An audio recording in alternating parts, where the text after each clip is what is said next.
Pero hay algo que me enseñaron en la escuela en el instituto, que uno como predicador tiene que conocer el auditorio, qué nivel lleva, todo. Entonces, si hay gente que no conoce lo que es teología, dicen ellos, mejor usar las palabras más sencillas, más prácticas, a manera que ellos entienden. Entonces lo que yo estoy haciendo es, lo que el anhelo de mi corazón es que entienden lo que la palabra de Dios dice. Ya cuando un día más adelante el Señor nos permite ver su crecimiento, no solamente en número que vamos a crecer, sino que también en conocimiento de la palabra de Dios. Yo no creo en creyente a que diga que tiene 15, 10 años en el evangelio y no conoce Biblia. Porque una de las evidencias que soy creyente es que tengo hambre de Dios, tengo hambre de conocer su palabra, quiero vivir como Cristo, quiero ser como Cristo. Entonces es una evidencia que de verdad has nacido de nuevo, que tengas hambre de Dios. Pero si alguien me dice que tiene 18 años en el evangelio y no conoce nada de Biblia, es triste eso. Pero para eso Dios ha puesto líderes, pastores, para enseñar y animar al pueblo. Amén. Por eso hoy vamos a hablar. No vamos a usar eso ahorita, porque lo que quiero es dar las 4 posturas del arrebatamiento. ¿En qué postura estamos? Y luego vamos a explicar la próxima semana, o depende, vamos a explicar cómo ocurrirá el arrebatamiento y quiénes irán. Porque lamentablemente no toda la gente que viene a la iglesia va a ir, porque no todos están preparados. Hay unos que vienen a la iglesia pero viven en pecado. Entonces tienes que examinar tu vida. Entonces, incluyéndome puedo yo quedar, de verdad. Porque no piensan porque yo predico, porque conozco ese tema, me voy. El conocimiento que tengo yo de esta doctrina no me asegura mi eternidad. Si aquí enseño a ustedes, pero afuera estoy en pecado, entonces no voy a ir al arrebatamiento de la iglesia. Entonces yo quiero que usted entienda eso, para que no piense porque yo voy en la iglesia, pero si usted viene, pero si su vida no ha cambiado, si su corazón no ha cambiado, sigue el mismo rebelde de hace 10 años, entonces no hay evidencia. Póngase de pie, vamos a orar para entrar al estudio de esta noche. Padre, nos presentamos delante de ti, Señor, con un corazón a veces triste, porque estamos viendo, Dios, un cristianismo que se basa sobre una cultura de un país, y cómo el pueblo cristiano ha rechazado tu palabra y la revelación bíblica, cómo los líderes han cambiado la verdad por la psicología que levanta las emociones, que entretiene al pueblo, pero muchos no tienen hambre de ti. No hay hambre, sed de tu palabra, hambre, sed de conocer la verdad, hambre, sed de saber qué dice la Biblia, qué Dios ha dicho, cuáles son los eventos cruciales, decisivos para estos años, para estos tiempos. Yo también estoy triste por mi vida, por mi familia, porque Cristo viene pronto y muchos familiares, primos, abuelos, tíos no nos vamos a encontrar en el arrebatamiento, sino hasta el juicio, el gran trono blanco. Tengo miedo de quedarme. Ayúdame a vivir en santidad, integridad y pureza, nobleza, piedad, marcas distintivas del cristianismo bíblico. Tengo miedo de no ver a mis familiares. Ayúdame, Padre, ayuda a mi familia, ayuda a mis hermanos, mis hermanas, ayuda a mi madre, ayuda a mis tíos, abuelos, primos, ayúdalos. Despiértalo, traiga un avivamiento sobre ellos, que haya hambre, sed por Dios, que haya corazones quebrantados. Ayuda a esta iglesia, que vengan con hambre, sed de Dios, que buscan la llenura del Espíritu, que buscan la verdad. Te ruego, Padre, en el nombre de Jesús, amén y amén. Amén. Dale palma al Señor.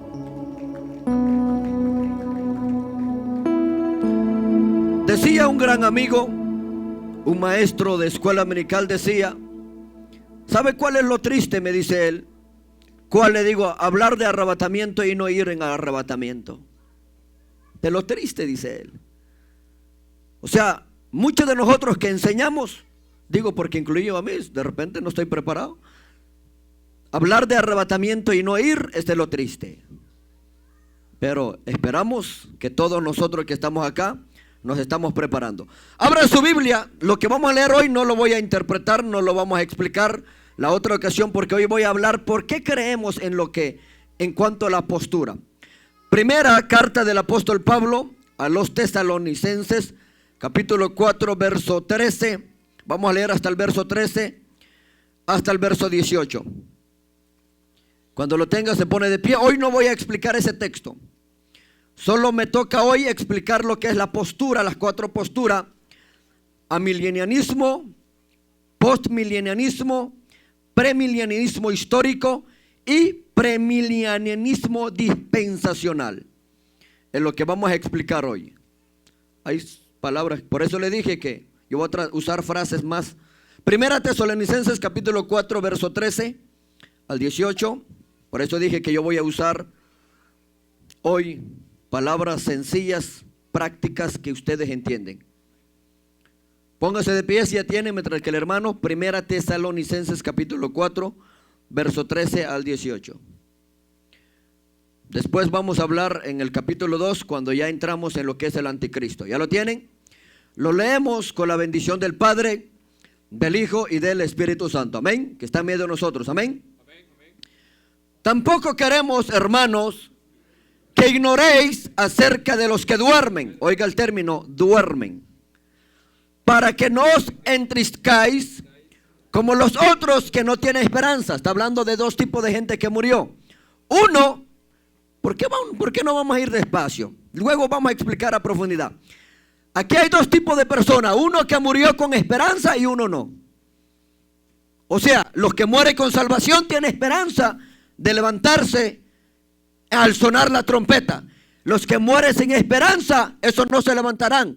Esos se levantarán en la segunda resurrección. Verso 14.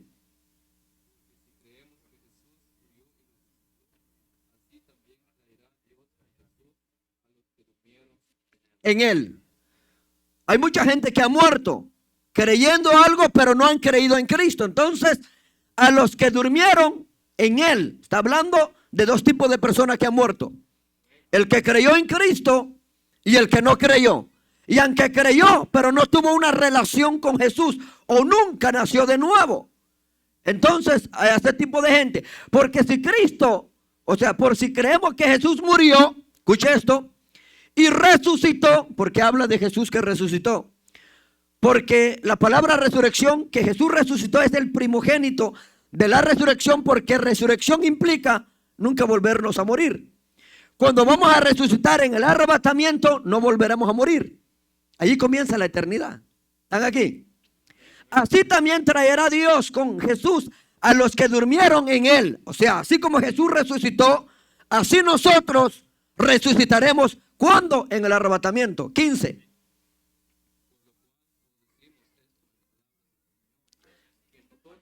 Y bebamos que habremos quedado hasta la venida del Señor, no precederemos a los que durmieron. Ahora aquí hay, por eso dije, solo vamos a leer y dar una pequeña explicación, porque vamos a venir ya texto por texto.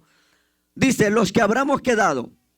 Algunos piensan que son los que quedarán, o los que todavía estamos en la gran tribulación cuando esto ocurre, pero explicaremos el texto más adelante. Verso 16. Porque el Señor mismo, con voz de mando, deténgase ahí. ¿Quién? ¿Tocará un ángel esa trompeta? Porque el Señor mismo, ¿de quién Señor? La palabra Señor está hablando de Adonai, Señor, que tiene que ver Jesús.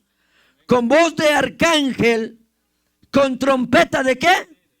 Entonces la trompeta del arrebatamiento no es lo mismo que las trompetas de Apocalipsis, porque las trompetas de Apocalipsis lo tocarán ángeles, mientras que esto, con trompeta de Dios, descenderá del cielo, los muertos en Cristo. Escuche, escuche. ¿Quiénes irán al arrebatamiento? ¿Quiénes volverán a resucitar? Los muertos en. O sea, si tu papá, tu mamá murió en Cristo, se levantará. Si murió sin Cristo, no se levantará. Porque aquí está hablando los que murieron en. No toda la gente se va a resucitar, los que han muerto. ¿Están aquí? Los muertos en resucitarán primero. No dice que todo. En Cristo. O sea, son los que murieron en salvación. Si tu bisabuelo murió sin Cristo, no viene acá. Viene hasta la segunda resurrección. Verso 17. Luego nosotros, los que vivamos, está hablando que un ejemplo que ocurre al arrebatamiento hoy, todavía estamos nosotros vivos.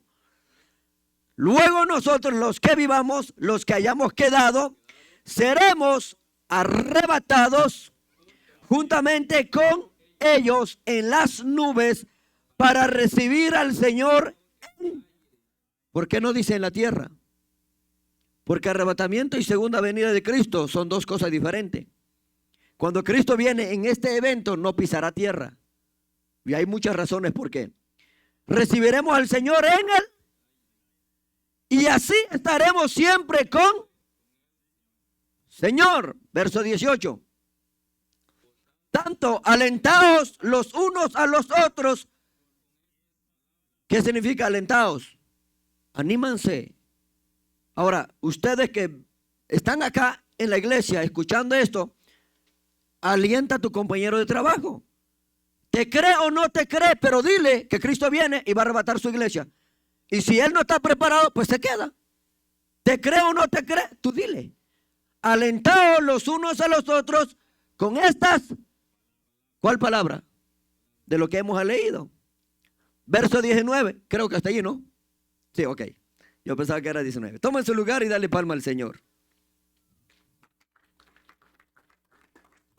Ok. La Biblia, como usted acaba de ver, habla del arrebatamiento. Pero lo que no habla, ¿cuándo va a ocurrir? Allí está el detalle. Y allí está lo que algunos han debatido durante años.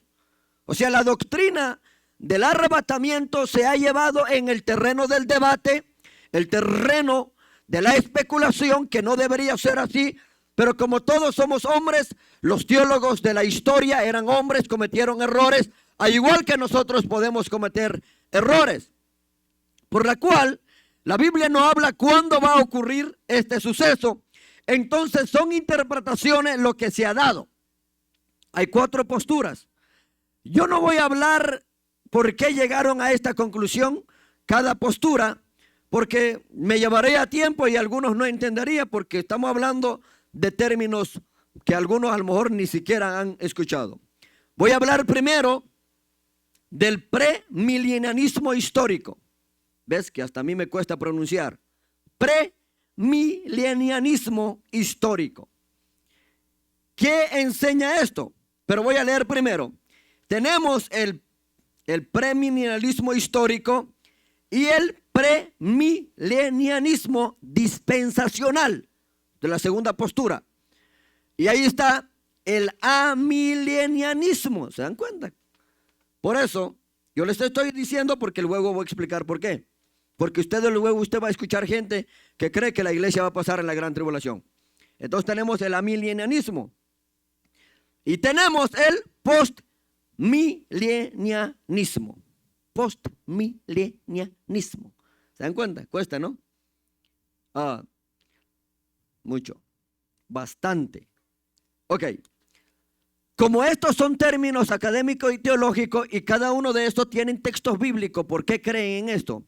Pero yo voy a usar las 4 frases más sencillas que ustedes entienden. Algunos creen, dentro de este estudio, de estos campos de estudio, porque hay gente que cree otra cosa y otra cosa, y se respeta estas posturas. Y luego dentro de estas 4 estamos nosotros parados. Y es lo que yo quiero explicar. Pero yo me llevaría mucho tiempo. Por ejemplo, el premilenianismo histórico, que enseña, sostiene que los cristianos permanecerán en la tierra durante la gran tribulación. O sea, cree que la iglesia pasará por la gran tribulación. Ok. El premilenianismo dispensacional cree que la iglesia será arrebatado antes de la gran tribulación. El amilenianismo, que también cuesta pronunciar, cree que Jesús vendrá otra vez y reinará 1000 años en la tierra, pero antes que Jesús viniera, la iglesia será levantada a mediados de la tribulación. Ahora, el postmilenianismo que cree o que enseña, cree que el arrebatamiento y la segunda venida de Cristo son las mismas. O sea, es lo que creen. Pero como esto cuesta explicarlo a los que no han conocido todas estas doctrinas. Pero yo voy a usar las 4 frases. ¿Cuál es la primera? Algunos creen, en términos prácticos más sencillos, que el arrebatamiento es pretribulación. Esto está fácil pronunciar, ¿no? A ver, digan conmigo, pretribulación. ¿Verdad que sí está más fácil que los otros? Está más fácil. Entonces, hay un grupo que creen que el arrebatamiento es pretribulación, que significa que será arrebatada antes de la gran tribulación. Esto es lo que significa pretribulación. Otros creen lo que es el metribulación. A ver, digan conmigo, metribulación. ¿Verdad que está fácil eso? Por eso yo voy a usar eso. El metribulación o el metribulacionismo enseña o cree que la iglesia entrará en la gran tribulación, pero a mediados de la gran tribulación, Cristo levantará la iglesia. Eso es lo que cree el metribulación. O sea, entra a mediados, en el medio del caos, entonces Jesús vendrá y levantará su iglesia en medio del caos. O sea, ellos creen que la iglesia va a entrar a mediados del caos, de la ira de Dios y de la guerra de Armagedón. Entonces Cristo viene, levantará su iglesia y irá al cielo, y luego Cristo regresará de nuevo. Eso es lo que cree el metribulación. ¿Están aquí? El otro es post-tribulación. El post-tribulacionismo, que así lo llaman, ¿verdad? A ver, diga conmigo, post-tribulación. ¿Verdad que está fácil eso? Como los otros 4. Por eso yo busqué a manera que ustedes pueden pronunciar igual que yo. Yo paso mucho tiempo pronunciando muchas palabras que me cuesta, pero se puede, solo es cuestión de tiempo, paciencia y amor por la verdad. Ok. El post-tribulación enseña que la iglesia entrará en la gran tribulación, y cuando la gran tribulación está a punto de culminar, entonces Cristo levantará. ¿Por qué creen eso? Porque ellos creen que la iglesia será purificada, así como el oro es purificado en el fuego. O sea, dicen ellos que solo los verdaderos cristianos que van a soportar la gran tribulación serán arrebatados, y los falsos cristianos no, porque no soportarán la gran tribulación y ellos se dejarán marcar por el anticristo, dice el post-tribulación. O sea, ellos creen que la iglesia va a sufrir, tiene que pasar en la gran tribulación, y cuando la iglesia está a punto de pasar la gran tribulación, entonces será levantada. O sea, mucha gente cree, de hecho, es un debate que es lo que es. Yo creo que las dos posiciones, el pretribulación y el post-tribulación, son las dos que más se debaten. Yo tengo amigos que creen eso, que ellos creen que la iglesia sí va a pasar por la gran tribulación. En el capítulo 2 de Tesalonicenses le vamos a explicar por qué el anticristo no se ha manifestado ahorita. Pablo enseña en 2 Tesalonicenses capítulo 2, todo el capítulo, allí enseña por qué. Solo que hay que entenderla. Entonces, tengo amigos que creen que la iglesia sí va a pasar. Ahora, si yo les pregunto qué creen ustedes, algunos a lo mejor ni saben, pero por eso quiero que ponga atención. Entonces la otra posición es que el arrebatamiento y la segunda venida de Cristo son las mismas, dicen otro grupo. Y no estamos hablando de gente que apenas pueden leer Biblia. No, estamos hablando de teólogos académicos que lograron entrar en una posición sobre esto, porque son posiciones. Ok. Entonces creen. Pero nosotros entendemos por la Biblia que la segunda venida de Cristo y el arrebatamiento no son la misma cosa. No son la misma cosa. ¿Por qué? Porque la iglesia primitiva siempre ha creído en la eminencia venida de Cristo. O sea, el que cree, lo voy a citar una parte acá. Mira, el postmilenianismo cree de esta manera. Ellos dicen que ya estamos en la gran tribulación. O sea, cuando Cristo viene, no habrá arrebatamiento, sino que Cristo viene de un solo. ¿Por qué creen ellos eso? Porque ellos entienden que nosotros estamos en la gran tribulación. Porque ellos entienden que la tribulación son los desastres. La guerra que se aproxima, el terremoto, tsunamis, huracanes, lluvias, recalentamiento global. Eso es la gran tribulación y estamos en la gran tribulación, dice ellos. Pero yo no creo que estamos en la gran tribulación. Porque lo que estamos viendo, esto no se compara con lo que viene. O sea, ni el 3% de lo que estamos viendo. Lo que estamos viendo es principio de dolores. Ni siquiera es el dolor. Principio de dolores. O sea, apenas estamos entrando en principio de dolores. Por la cual, entonces, hay muchos que creen eso. Pero yo quiero explicarle en qué posición estamos nosotros. ¿Cuál es la primera que dije? ¿Ok? Segundo. Tercero. Y las hermanas no les escucho. ¿Hay hermanas acá? A ver, otra vez. Porque esta es una enseñanza y quiero que graben eso. ¿Cuál es el primero? Más fuerte. ¿El segundo? ¿El tercero? ¿Y el cuarto? ¿Ah? ¿Cómo que no he dicho? El cuarto es que algunos creen que la segunda venida de Cristo, el arrebatamiento, es la misma. Lo que le llaman es postmilenianismo. A ver, ahora sí ya. Ok, ahora ¿en qué estamos nosotros? ¿En qué estamos nosotros? Ok. Como ya explicamos, a ver si les quedó. El primero, ¿cuál es? ¿Qué enseña el... No. El primero, ¿cuál es? ¿Qué enseña el pretribulación? Antes de la gran tribulación. ¿Y el me? ¿Y el post? Que la iglesia pasará. Y la última, que cuesta, pero es más fácil usar la otra frase, que el arrebatamiento y la segunda venida de Cristo son lo mismo. Pero eso es lo que enseña él, que es lo que cuesta post-milenianismo. Entonces, ¿en qué postura estamos nosotros? Y hay que probar por la Biblia. Ahora bien, nosotros creemos, hermano, estamos en la primera. Le voy a explicar por qué. Nosotros creemos, estamos en lo que es el premilenianismo dispensacional y es el término más práctico, pretribulación. O sea, el arrebatamiento es pretribulación, o sea, Cristo arrebatará a la iglesia antes de la gran tribulación o antes de que el anticristo aparezca. Ahora, esto no implica que la iglesia no va a sufrir una parte. No estamos hablando porque la iglesia va a sufrir en la tierra. Y de hecho, por ejemplo, cuando va a venir pruebas sobre la tierra, la iglesia va a sufrir una parte. Por ejemplo, ¿cuántos hermanos en Cristo están sufriendo en China? En el Medio Oriente muere 3 cristianos por cada minuto por la fe. Entonces, ¿cómo nosotros podemos explicar eso?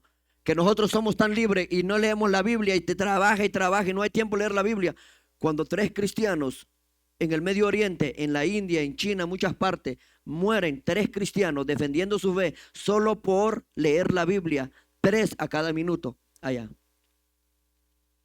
Si hay alguna institución más perseguida en la tierra, no es la comunidad LGBT como algunos enseñan, no. Si hay alguna institución, hay algún grupo de personas más rechazada, más odiada por el mundo y más rechazada y más perseguida, es la iglesia. Desde su inicio la iglesia primitiva fue perseguida. Desde su inicio fue perseguida y muchos creyentes fueron asesinados, fueron decapitados, fueron martirizados por creer y confesar Jesús es el Señor. Un ejemplo, si el gobierno de este país decidiera prohibir las reuniones religiosas, aquí tendríamos que elegir hacer caso al gobierno, obedecer a Dios. Un ejemplo, si dijeran, Prohibido reunir los domingos en una iglesia. El que se reúne será quemado o será metido en la cárcel. Estoy seguro que muchos de ustedes, incluyéndome a mí, no vendrían el domingo. Si no viene la gente, que ahorita estamos en libertad, mira, poquita gente.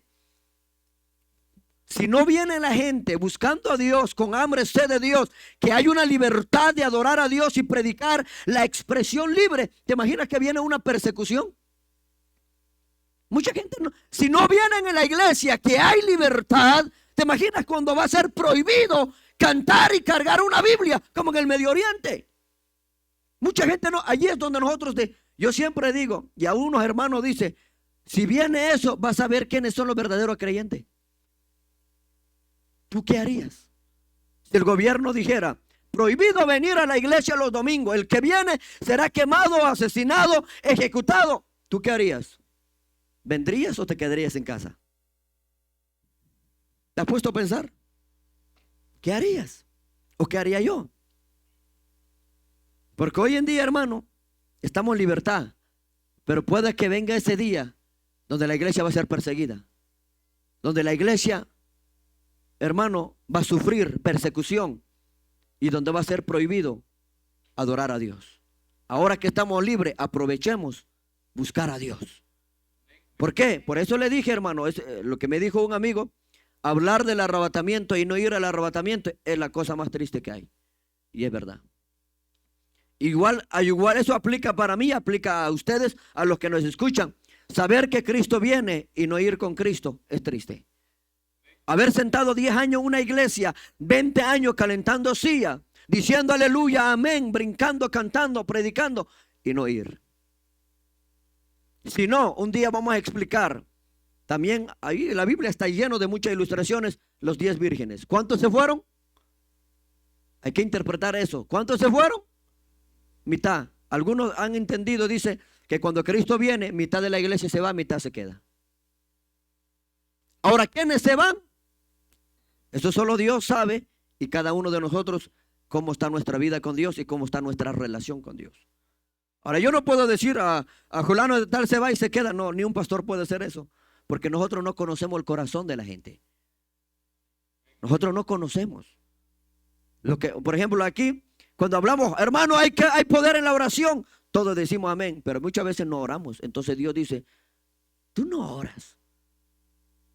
Porque yo puedo decir, wow, qué bonito la oración, pero Dios dice, ¿cuál fue la última vez que oraste? Que Dios sabe eso. Hermano, la Biblia es la palabra de Dios y todos decimos amén. Y Dios dice, ¿cuál fue la última vez que tú leíste tu Biblia? Solo estoy dando un ejemplo, que lo que ocurriría, ahí es donde tú vas a saber si eras cristiano o no eras cristiano. ¿Están aquí? Porque Jesús no viene a buscar gente. ¿Cuántos años llevan el evangelio? Viene a buscar frutos. Y para producir frutos uno tiene que conocer lo que Dios ha dicho, identificarnos con el carácter de Cristo. Entonces, si has nacido de nuevo, produces fruto. Sí, porque hay gente, hermano, que nunca, no leen la Biblia, no estudian. Y si no leen, no conocen nada de Dios. ¿Y cómo pueden tener una relación con alguien que no conoce? Para tener una relación con Dios, tú tienes que conocer a Dios. Entonces, hay mucha gente, no entiende. Y ¿sabe cuál es el problema? El problema es que también los predicadores, los pastores no enseñan eso a la gente. Y piensan que tenemos que enseñar, hermanos, no toda la gente que viene a la iglesia va a ir en el arrebatamiento. ¿Quiénes se van? Yo no sé. Porque el trigo y la cizaña se están pastoreando juntos. La pregunta no debes preguntar a un pastor, a un maestro, a un predicador si eres cizaña o trigo. Tú sabes quién eres. Porque solo tú sabes cómo vives y qué fruto estás dando. No vas a venir a preguntarme, hermano, ¿cómo ve usted? ¿Soy oveja o soy cabra? ¿Soy trigo o cizaña? Yo no sé. Yo no conozco tu vida. Yo veo tu cara, conozco los nombres de algunos, pero yo no sé tu vida. Yo no sé cómo trata a los que son casados. Yo no sé cómo tratas tu esposa. Yo no sé también si la mujer está sometida bajo la autoridad del hombre o la mujer manda. Yo no sé. De verdad, entonces yo no tengo idea.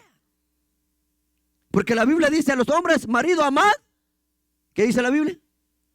Como Cristo amó a su iglesia para santificar.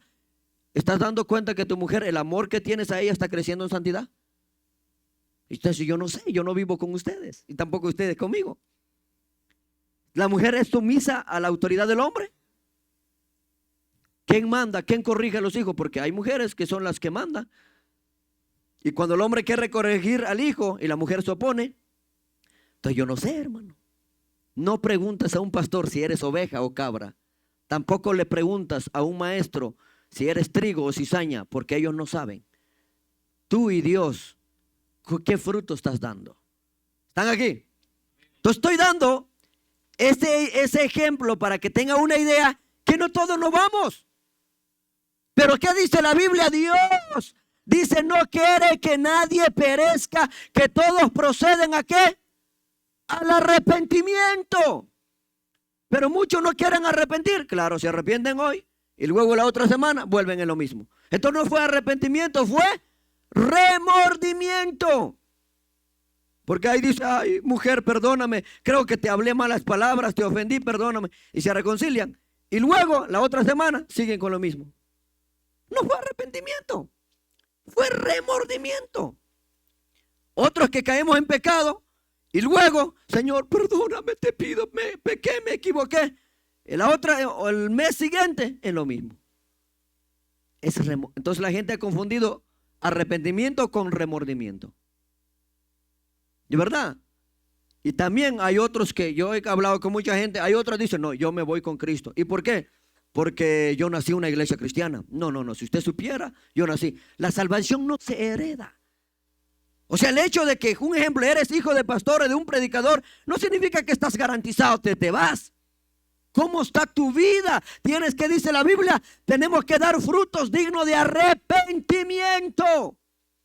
La salvación no viene por los padres. Uno tiene que arrepentirse y dar fruto de arrepentimiento. Mi papá no me puede salvar. Yo no puedo salvar a mi mamá. Ella tiene que arrepentirse y preparar su vida con Cristo. ¿Están aquí?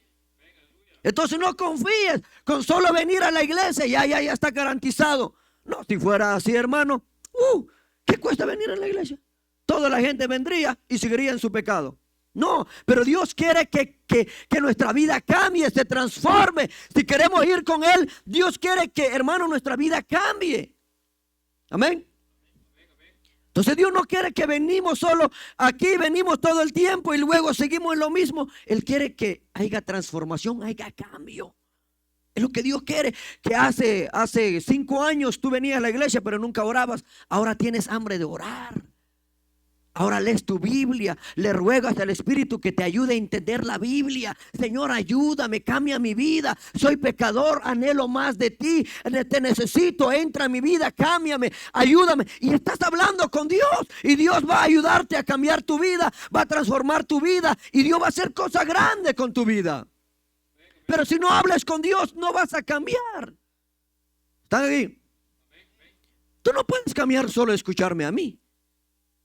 De verdad, tampoco hay muchos que dicen: no, el hermano nos va a enseñar. No dependas de un hombre, dependa de ti, de Dios, del Espíritu.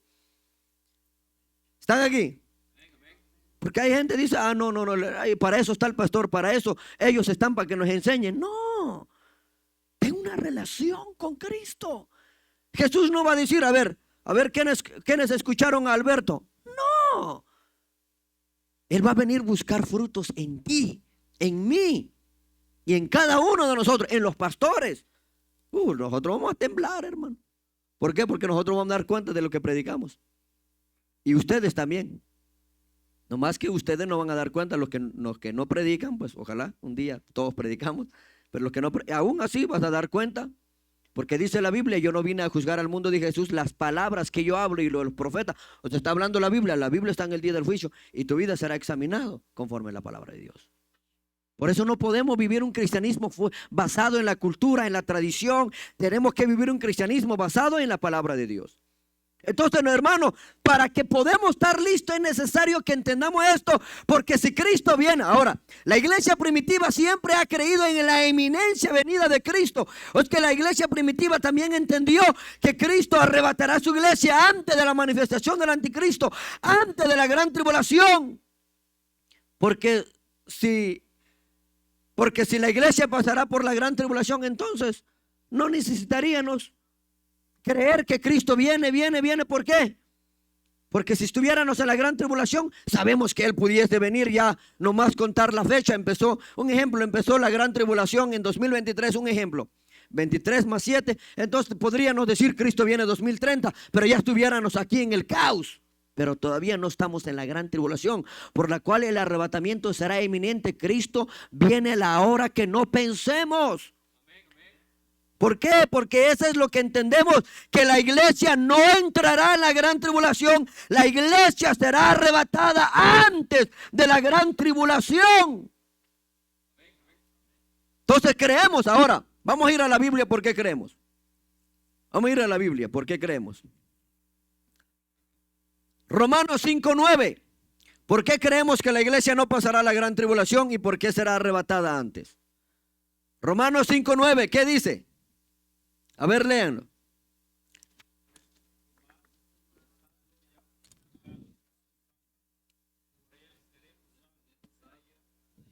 Ok, quiero que observen ese punto. Mucho más, estando ya justificados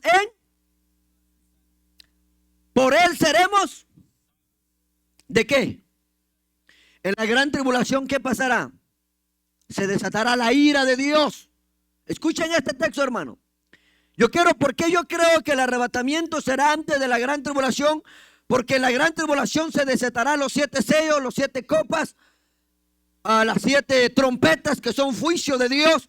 Son los sellos y trompetas, y también las copas son diferentes, pero eso ocurrirá en la gran tribulación.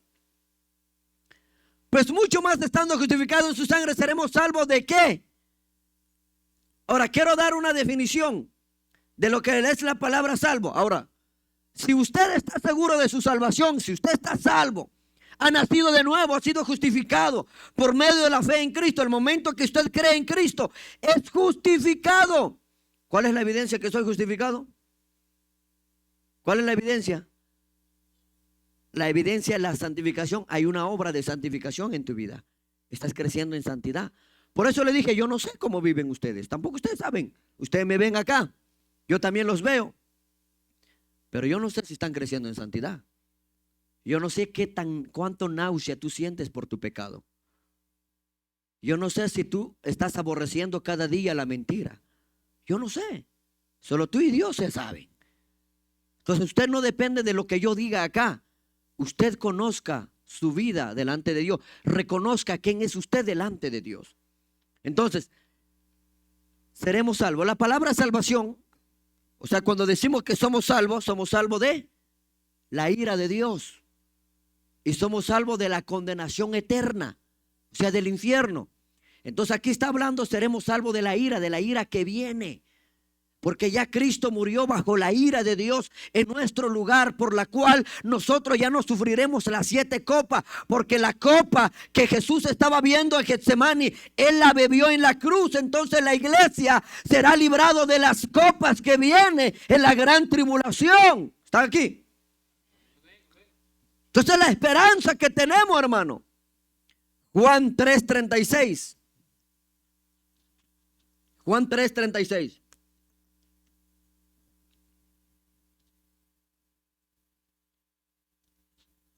3:36. ¿Qué dice?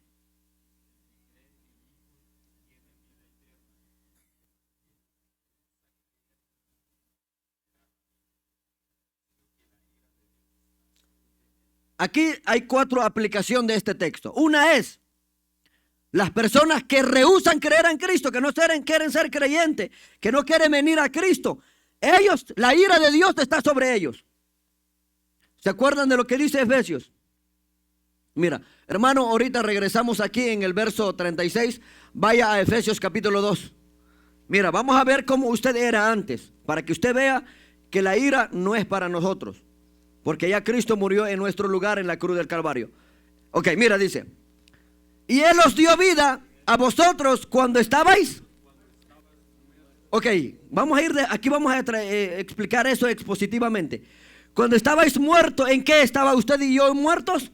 En vuestros delitos y ¿Cuántos somos pecadores? Y éramos pecadores. Mira, ¿estabais muertos en qué? Vuestro delito de pecado, ok. Verso 2.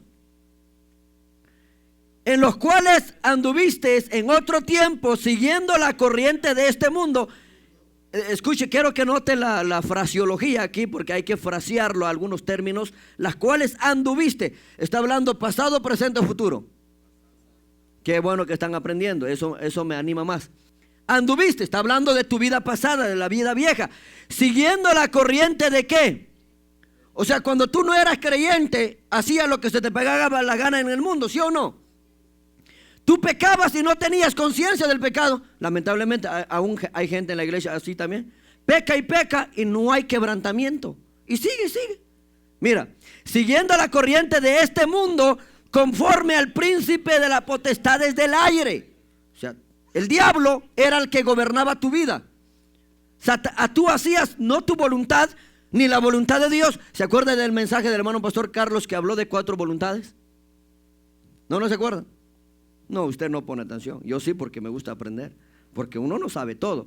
Él habló de la voluntad de Dios y la voluntad del hombre y la voluntad del diablo. Antes nosotros hacíamos, ¿qué dijo él? La voluntad del diablo. Porque el diablo metía una idea en tu mente y pum, hacía. La gente que vive en adulterio, el diablo se le mete en la mente y dice, mira, esta mujer está más hermosa que la tuya. Y se mete esa mente del diablo a la gente y pum, y cae en adulterio. Porque hacen lo que el diablo se le mete en la mente. Mira lo que dice. Seguía, dice, conforme al príncipe de la potestad del aire, el espíritu que ahora opera en los hijos de... ¿Cuáles son los desobedientes? Que escuchan el evangelio y no quieren obedecer el evangelio y dicen, no, yo no quiero ser cristiano, yo estoy bien como estoy. Y siguen su vida. Están leyendo el texto. Verso 3. Entre los cuales también todos nosotros, está hablando de creyente ahora, vivamos en otro tiempo en los deseos de ¿qué? De nuestra carne. Haciendo la voluntad de... Se hacía la voluntad de la carne. Si la carne, un ejemplo, tú tenías deseo de pecar y pecabas. Tenías deseo de mentir y mentías. Tenías deseo de hablar mal de otro y hablabas. Tenías deseo de engañar a otro y hacías. Porque hacías el deseo de... Pero ahora, ¿usted hace el deseo de la carne? Hay un silencio. ¿Usted hace el deseo de la carne? ¿Por qué ya no? Porque no eres el mismo. Eres creyente y el creyente hace la voluntad de Dios. ¿Están aquí? De los pensamientos. Mira, el diablo metía en una mente un pensamiento. Porque escuche, el tiempo se nos va rápido. Hay cosas que a mí me gustaría extraer. Ahora sí que sacar el jugo del texto. Mira, hermano, escuchen esto. Por ejemplo, el diablo no puede leer lo que hay en tu corazón. No puede leer tu mente. Pero él manipula tu mente. Lo que sí el diablo hace es que él escucha todo lo que tú hablas, pero el diablo no entiende lo que hay en tu corazón. Y tampoco el diablo no puede leer tus pensamientos. Eso solo Dios, porque solo Dios es omnisciencia, que conoce todas las cosas. El diablo no.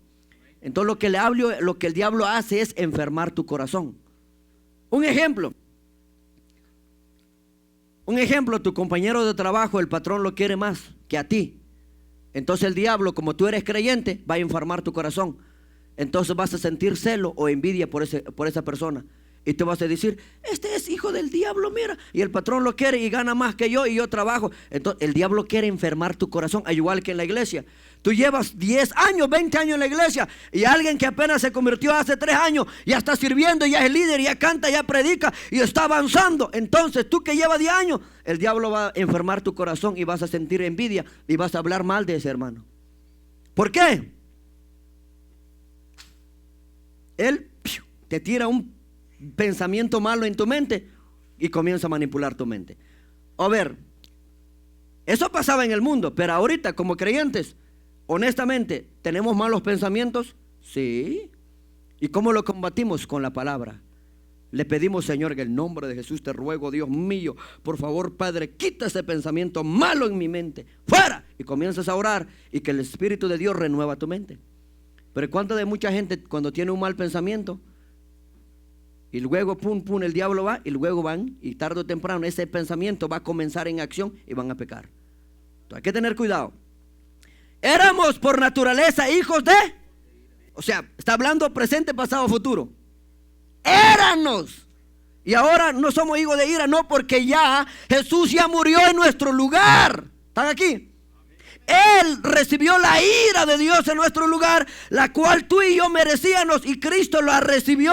Por eso Pablo dice, tú eras por naturaleza hijo de ira. Ahora los que no son creyentes, ¿la ira de Dios está sobre ellos? Sí, Salmo 7:11 dice que Dios está afilando su espada sobre los impíos y sobre los inicuos, o sea, sobre los que no son creyentes.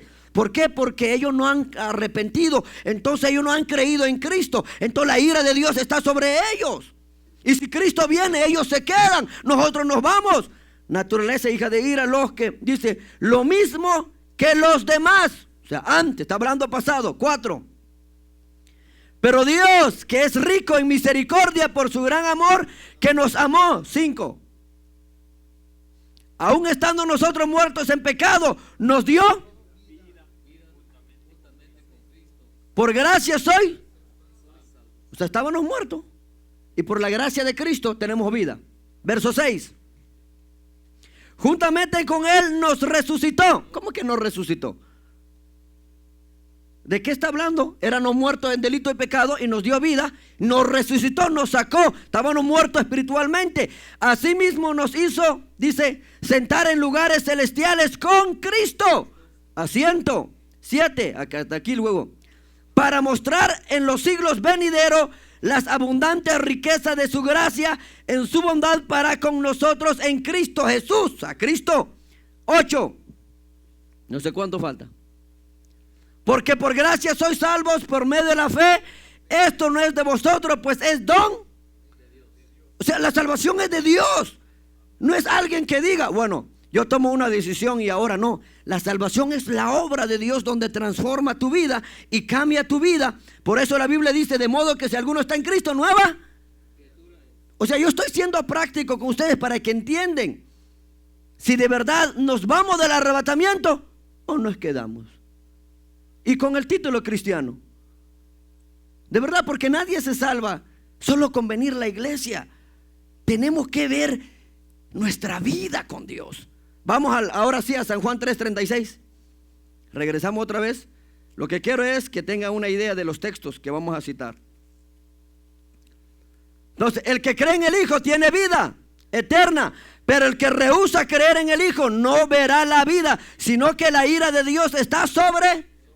¿Y qué van a beber los que quedarán en la gran tribulación? La ira de Dios. Se van a quedar. Ahora, cuando vamos a llegar, porque ahorita, o sea, quiero ir de muchas formas, de esta forma, y luego vamos a explicar de la otra forma y de muchas formas. Pero yo quiero que ustedes se piensen, ¿qué pasaría si tú y yo nos quedamos en el arrebatamiento? Entonces ahí es donde nosotros vamos a explicar qué va a ocurrir. Dice, verá la vida, sino la ira de Dios sobre. Ok. Las personas que no son creyentes, incluyendo tú que estás acá o nos estás viendo, si tú no has recibido a Cristo, no has sido justificado por medio de la fe, la ira de Dios está sobre ti. Tú no estás libre de la ira de Dios. Porque para ser libre de la ira de Dios, ¿qué tenemos que hacer? ¿Qué dice Pablo? Tenemos que ser salvos. Y tenemos que correr a Cristo. Ahora, esta es una parte, ya no, solo voy a leer algunos textos. Primera Tesalonicenses 5:9. Primera Tesalonicenses 5:9. ¿Qué dice? A ver, léanlo.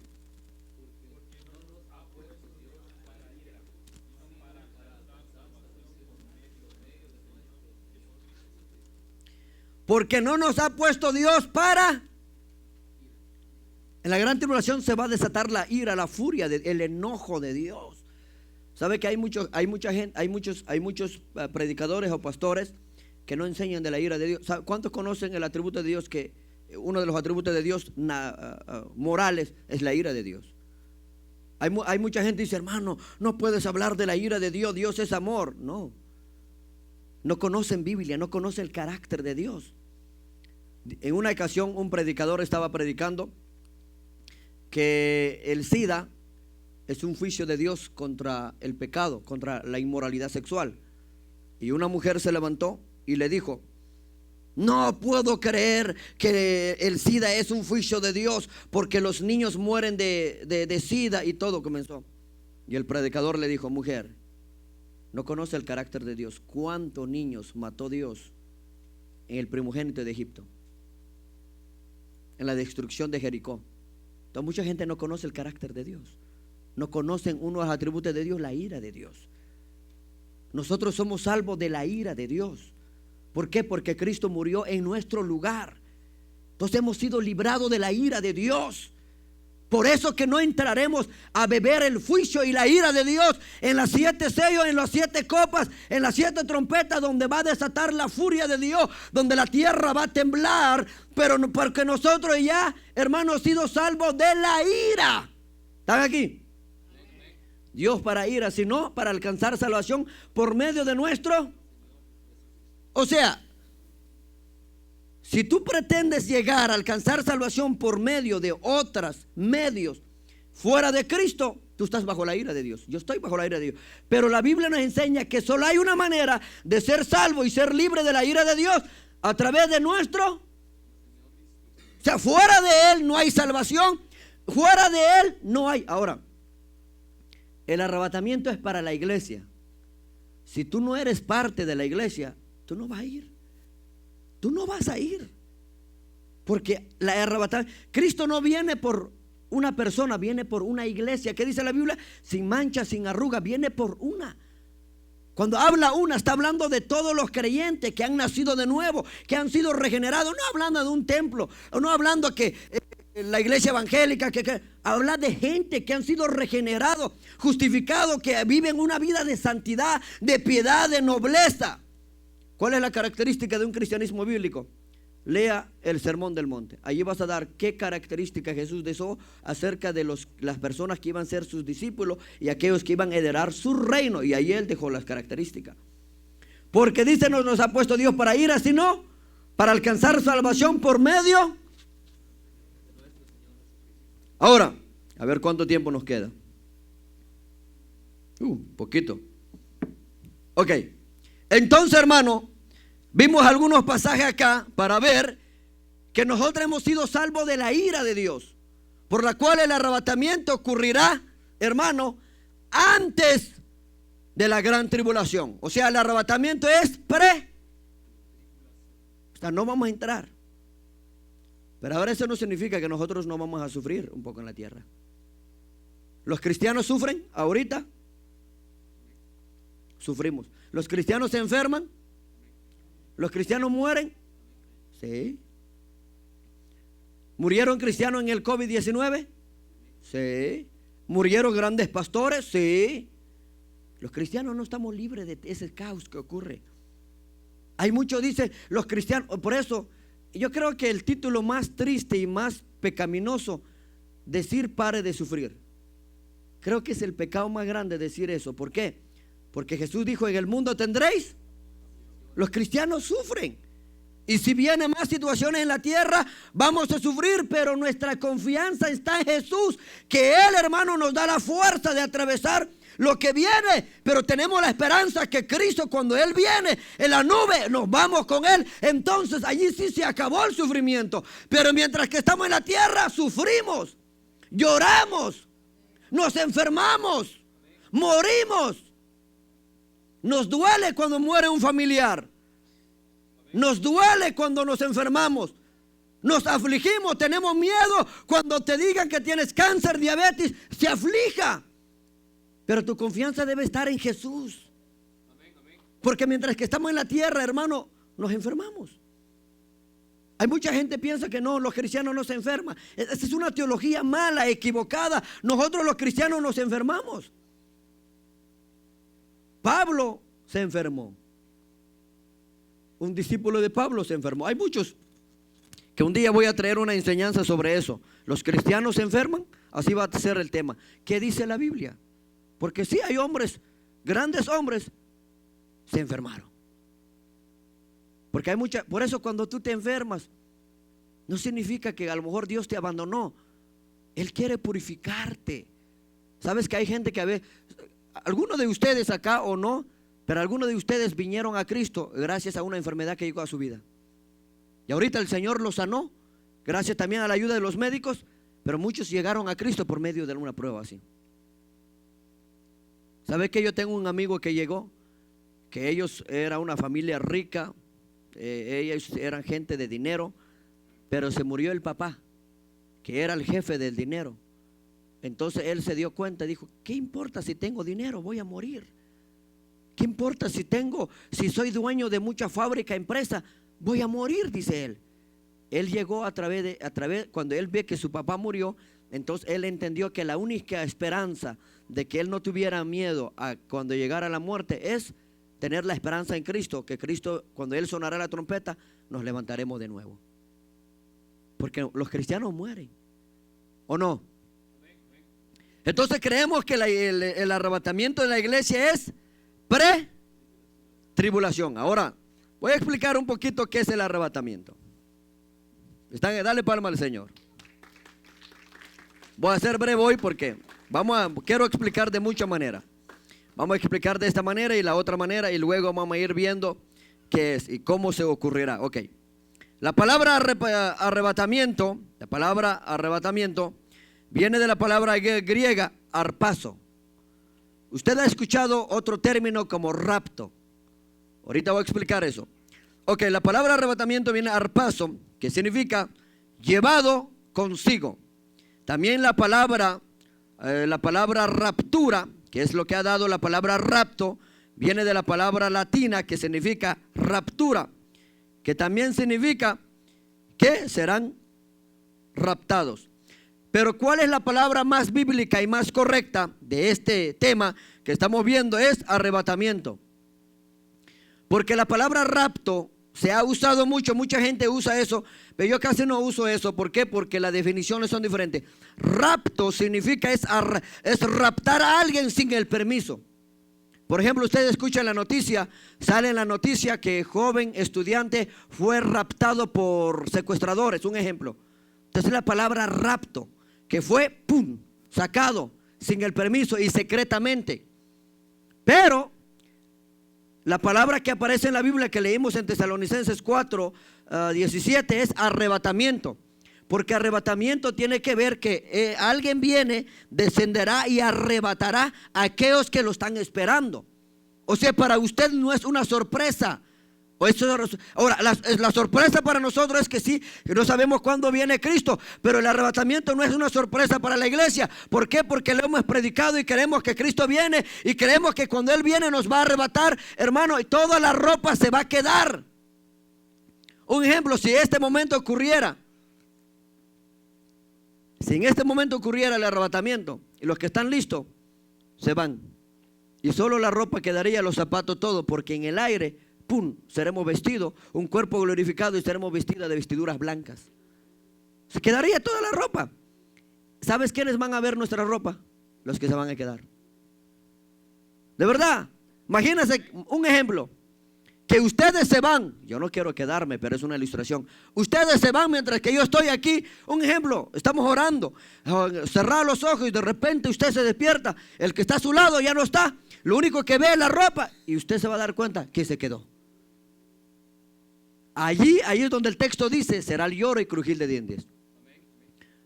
Y también han leído, también es una ilustración del arrebatamiento. También han leído, dice que 2 estarán en la cama y 2 estarán en el campo. Ahora, ese texto debemos interpretarlo a la luz de la rotación de la tierra. Porque ¿cómo podemos interpretarlo si interpretamos en la dice? ¿Cómo que 2 en la cama estarán durmiendo, 2 en el campo? No, lo que pasa es que está hablando a nivel global. Por ejemplo, aquí es de noche, en el Medio Oriente es de día, por medio de la rotación de la tierra. Cuando aquí es de noche, en el Medio Oriente es de día, y cuando allá es de noche, aquí es de día. ¿Por qué así? Entonces está hablando de manera general. Habrá gente trabajando en el campo y estarán trabajando, son creyentes. Uno será levantado, dice, uno será dejado. Está hablando de que no toda la gente que dice ser creyente se va, no porque Dios quiera dejarlo, porque Dios es malo, porque Dios va a llevar a otro, sino porque hay personas que no le da la gana de cambiar. No quieren buscar a Dios. Hermano, busca a Dios. Ven a la iglesia, conságrate a Dios. Buscamos a Dios. Hay vigilia. No vienen. Hermano, estudia la Biblia. No. Hermano, hay oración. No vienen. Hermano, buscamos la presencia de Dios. Vacío. ¿Por qué? ¿Sabe cuál es una de las evidencias que Cristo viene? Escuche esto. Yo no me las hago en la manga. Por eso le digo, yo estoy usando términos que usted entiende. Porque yo he estudiado muchas cosas. Una de las evidencias que Cristo viene es que la iglesia se va a volver materialismo. ¿Qué es el materialismo? Es que el mismo Satanás, que el Señor, por eso tienes que tener cuidado. Si estás siendo bendecido por Dios a través de tu trabajo, dale gloria a Dios. Pero asegúrate que tu trabajo no te robe el tiempo para Dios. Porque tu trabajo no te va a salvar. Porque la iglesia, antes que Cristo arrebate su iglesia, se va a volver materialismo. El materialismo ya entró en la iglesia. Por eso que hay prosperidad. Dios te va a dar un carro, una casa. Prepárate que viene y toda la gente, aleluya. Pero cuando hablamos de integridad, nadie dice amén. Entonces la iglesia se va a volver materialismo. Que va a trabajar, que va a estar afanado. Hermano, hay oración, que ora el pastor. Hermano, estudia la Biblia, que lean los líderes. Hermano, prepárate, que vayan a los que no tienen trabajo. Y trabajo. Y no va a haber tiempo ni para orar, ni para consagrarse, ni para hablar con Dios. Entonces se van a volver materialismo. Y cuando Cristo viene, van a estar afanados en lo material. Y con todo el materialismo se quedan. Entonces va a decir que Dios malo, que Dios llevó a otro, dejó a otro. Tú tomaste la decisión de ser tan materialismo y no dedicaste tiempo para tu vida espiritual. ¿Están aquí? Esta es la verdad. Por eso que muchos no se van. No porque Dios me ama más a mí que a ti, no. Según, hermano, si de verdad tú te dedicas tiempo a tu vida espiritual. ¿Cuántos días tiene la semana? 24 horas tenemos el día. Durante 7 días, ¿cuánto tú dedicas a Dios? Para examinar tu vida. Señor, esta semana, Señor, no me consagré. Pasé más tiempo aquí. Ayúdame a vivir en santidad. Nada. ¿Cómo tú vas? Mucha gente. Es más, cuando ocurrirá el arrebatamiento, ¿sabes qué? El gobierno va a decir que fueron los extraterrestres. Esto lo vamos a ver la otra semana. Fueron los ovnis, vinieron y se llevaron. Porque esto va a ser un caos total, hermano. Cuando Cristo levanta su iglesia, imagínese que usted, si es creyente verdadero, está cocinando en el restaurante, ¡pum! Suena la trompeta, se queda, el sartén se queda lo que estaba cocinando, y los compañeros que no son creyentes van a ver, ¿y qué pasó? Entonces va a salir en la noticia, van a decir, extraterrestre vino y se llevó a muchos, prepárense y unémonos. Va a dar una respuesta a la población que fueron extraterrestres. Esto lo vamos a ver la otra semana. Hermano, el punto es, preparémonos, porque Cristo va a venir a la hora que nosotros no pensemos. Amén. Entonces la palabra correcta no es rapto, sino, ¿cuál es la palabra correcta? Arrebatamiento de la iglesia. Entonces aquí quiero dejar eso, que solo quería hablar de esta forma. La otra semana luego vamos a ir explicando de muchas maneras. De todas maneras vamos a ir explicando. También vamos a ver 1 Corintios 15:52, que no todos dormiremos, un momento hacia otro seremos trasladados, y cómo es que va a resucitar nuestro familiar, con qué cuerpo, y si el alma dónde está. Eso es lo que vamos a ir viendo allá y acá. O sea, vamos a enseñar de muchas maneras a que usted tenga el conocimiento completo y amplio acerca de ese tema. Amén. Entonces, hermano, dale palma al Señor.